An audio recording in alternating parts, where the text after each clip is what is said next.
எல்லாருக்கும் வணக்கம். இன்றைக்கி வந்து நம்ம ஆடி கும்மாயம் வந்து எப்படி செய்கிறது அப்படின்னு பார்க்க போகிறோம். செட்டிநாடு சைடு வந்து இது கொஞ்சம் ஸ்பெஷலான ஒரு ரெசிபி. இதை எப்படி ஆடி மாதத்தில் ஆடிக்கூழ் அப்படின்றது எல்லா இடத்துலையும் ஃபேமஸாக இருக்குல்ல, அது மாதிரி இங்கே வந்து ஆடி கும்மாயம் அப்படின்னு இந்த ஆடி மந்தில் வந்து ஸ்பெஷலாக வந்து செய்வாங்க. நீங்கள் இந்த உளுந்தங்களிலாம் சாப்பிட்றோம்ல, உளுந்தங்களியில் வந்து கருப்பட்டி நல்லெண்ணெய் இந்த மாதிரிலாம் சேர்த்து அதை செய்கிறோம்ல, அதுலேயே கொஞ்சம் மாடிஃபை பண்ண மாதிரி இருக்கும். இதுலேயும் உளுந்து தான் யூஸ் பண்ணுவோம். கொஞ்சம் பாசிப்பருப்பு, பச்சரிசி இது எல்லாத்தையுமே சேர்த்து பவுட்ரு பண்ணி செய்கிறது இது. இதில் என்ன ஒரு ஸ்பெஷலான விஷயம்னா, உளுந்தங்களிக்கெலாம் எண்ணெய் நல்லெண்ணெய் இந்த மாதிரி தான் சேர்ப்போம். இதில் வந்து ஃபுல் அண்ட் ஃபுல் இந்த ரெசிபி ஃபுல்லுமே வந்து நம்ம நெய்லேயே தான் செய்யணும். இது கேர்ள்ஸுக்கெல்லாம் கொடுக்குறதுக்கு ரொம்பவே ஹெல்த்தியாக இருக்கும். உங்கள் வீட்டில் இருக்க கிட்ஸுக்கு, பெரியவங்க எல்லாருமே சாப்பிட்லாம். இதை எப்படி செய்கிறதுன்னு இப்போ பார்க்கலாம். இப்போ இந்த கப்பில் ஒரு 2 கப் அளவுக்கு உளுந்து நான் எடுத்துக்க போகிறேன்.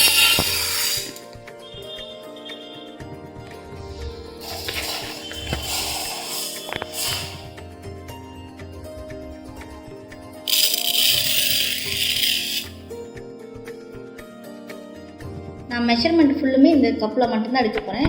இந்த கடாயில் வந்து நம்ம எண்ணெய் எதுவுமே ஊற்றலை, வெறும் ட்ரை ரோஸ்ட் பண்ணி இந்த உளுந்த ஃபுல்லும் நல்லா அந்த கோல்டன் கலரில் ஆகி கொஞ்சம் அந்த வாசம்லாம் வரும்ல, அந்த ரேஞ்ச் வரைக்கும் நம்ம நல்லா வறுத்துடணும். இதை இப்போ வந்து மொத்தமாக செஞ்சு ஸ்டோர் பண்ணி வச்சுக்கிறவங்க, இந்த சைடு காரக்குடி சைடு இருக்கவங்களாம் என்ன பண்ணுவாங்கன்னா, ஒரு கிலோ அளவுக்கு உளுந்துன்னா அதுக்கு வந்து ஒரு 250 கிராம் வந்து பாசிப்பருப்பு, ஒரு 250 கிராம் பச்சரிசி, இது எல்லாத்தையும் நல்லா வறுத்து பவுட்ரு பண்ணி மிஷினில் கொடுத்து நல்லா நைஸாக அரைச்சி எடுத்து வச்சுக்குவாங்க. நல்லா பவுட்ராக வைக்கணும் அதை அரைச்சி.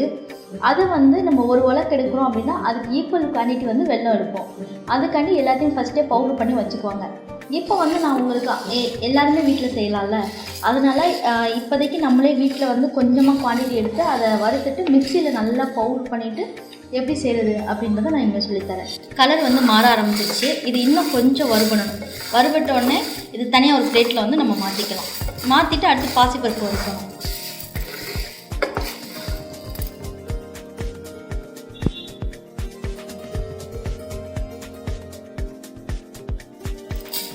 இந்த அளவுக்கு கோல்டன் கலரில் வறுபட்டால் போதும். இந்த ஸ்டேஜில் வந்து ஸ்டவ் ஆஃப் பண்ணிடணும். ஆஃப் பண்ணிட்டு இதை நல்லா ஆற விடணும்.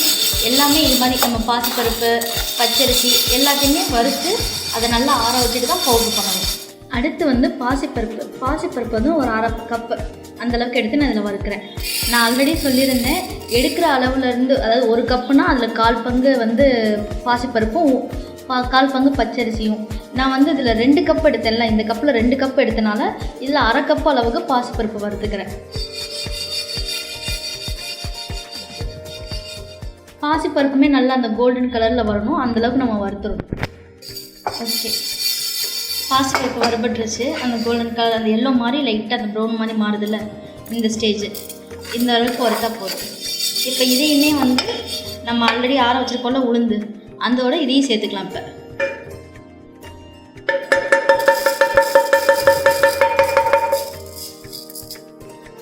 நெக்ஸ்ட்டு வந்து பச்சரிசியுமே ஒரு 1/2 கப் அளவுக்கு எடுத்துக்கிறேன்.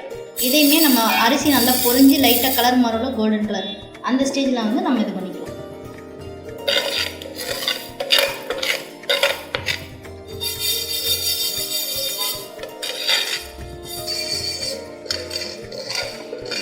அரிசி ஃபுல்லும் நல்லா பொரிஞ்சிருச்சு. இப்போ வந்து இந்த அரிசியுமே வந்து நம்ம ஆல்ரெடி வறுத்து வச்சுருக்கோம்ல, அது கூட சேர்த்துக்கலாம்.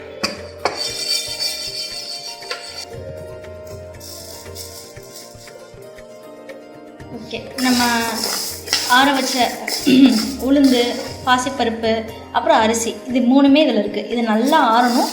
நல்லா ஆறின உடனே இதை நல்லா ஃபைன் பவுட்ராக, நல்லா நைஸான பவுட்ராக வந்து மிக்சிலே அரைச்சி சலித்து நம்ம எடுத்துக்கணும்.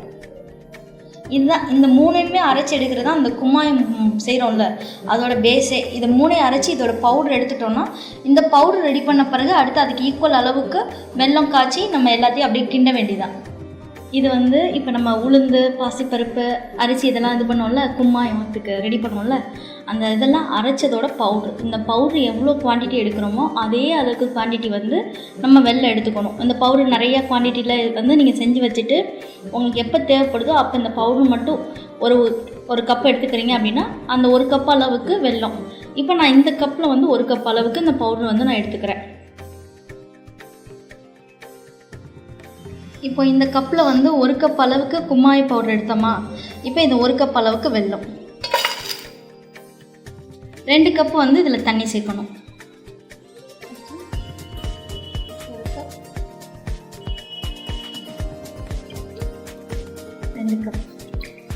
கப் அளவுக்கு தண்ணி சேர்த்தாச்சு. இப்போ இந்த வெல்லம்லாம் இருக்குல்ல, இது கரையணும். கரைஞ்சால் போதும். இது வந்து பாகு மாதிரி கெட்டி ஆகணும்லாம் அவசியம் இல்லை. இப்போ நான் ஸ்டவ் இனிமேல் தான் ஆன் பண்ண போகிறேன்.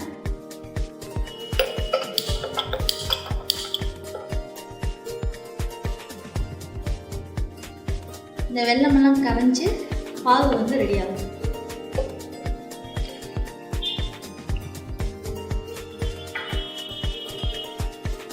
நம்மளோட வெல்லம் எல்லாமே நல்லா கரைஞ்சிருச்சு. வெல்லம் கரைஞ்சாவே போதும், நம்ம அடுப்பை ஆஃப் பண்ணிடலாம். இந்த பாகு வந்து ரெடி ஆகிடுச்சு. இது வந்து நல்லா ஆற விட்டுங்க. ஆறின பிறகு தான் நம்ம அந்த கும்மாய பவுடர் இருக்குல்ல, அதோடு இதை சேர்க்கணும். இப்போ வந்து நம்ம கும்மாய பவுடர் எடுத்து வச்சுருக்கோம், வெள்ளைப்பாகு செஞ்சு வச்சுருக்கோம். வெள்ளைப்பாகு வந்து நல்லா ஆறிடுச்சு. இப்போ இது நான் ஸ்டவ்வே ஆன் பண்ணலை. கொஞ்சம் கொஞ்சமாக ஃபஸ்ட்டு கலந்து இந்த பவுடரோடு மிக்ஸ் பண்ணிக்கலாம். இல்லைன்னா இது மிக்ஸ் பண்ணுறது சிரமமாக இருக்கும். அதனால ஃபஸ்ட்டே மிக்ஸ் பண்ணிக்கலாம்.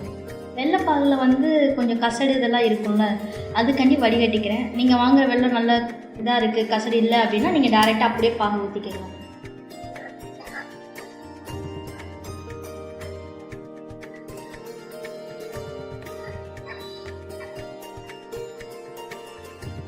ஓகே, நம்மகிட்ட இந்த எல்லா பாகுமே நம்ம ஊற்றியாச்சு. இதுதான் கடைசி. எல்லாத்தையும் இப்போ நல்லா கலந்து விட்டுட்டு ஸ்டவ்வை வந்து இப்போ தான் நான் ஆன் பண்ண போகிறேன். ஆன் பண்ணிட்டு இதை ஃபுல்லும் நல்லா ஒன்று சேர கிண்டணும். அந்த களி கிண்டுவோம்ல, அதே மாதிரி நல்லா ஒன்று சேர கிண்டணும். இதில் நான் ஆல்ரெடி சொன்ன மாதிரி எண்ணெயே யூஸ் பண்ணக்கூடாது. நெய் மட்டும் அப்பப்போ கொஞ்சம் கொஞ்சமாக சேர்த்துக்கணும். கட்டி எதுவும் பட்டாமல் நல்லா கலந்து விட்டுட்டே இருங்க. கொஞ்சம் வேக ஆரம்பிக்கையில் இந்த லேசாக சின்ன சின்ன கட்டி மாதிரி இருக்குல்ல, இதுவுமே கரைஞ்சி இதாகிடும். நம்மளுக்கு இந்த இது வந்து ஒன்று சேர்ந்து நல்லா கெட்டியாக ஆரம்பிச்சிருச்சு. இந்த ஸ்டேஜில் வந்து நம்ம கொஞ்சம் நெய் சேர்த்துக்கலாம்.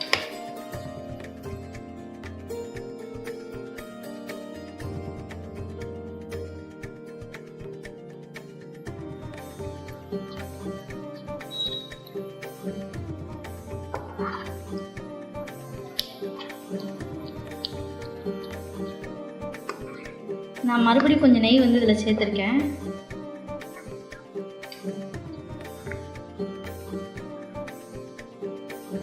நல்லா எல்லாம் ஒன்று சேர்ந்து அந்த சட்டியில் ஒட்டாமல் வருதில்ல, அந்த மாதிரி பதம்.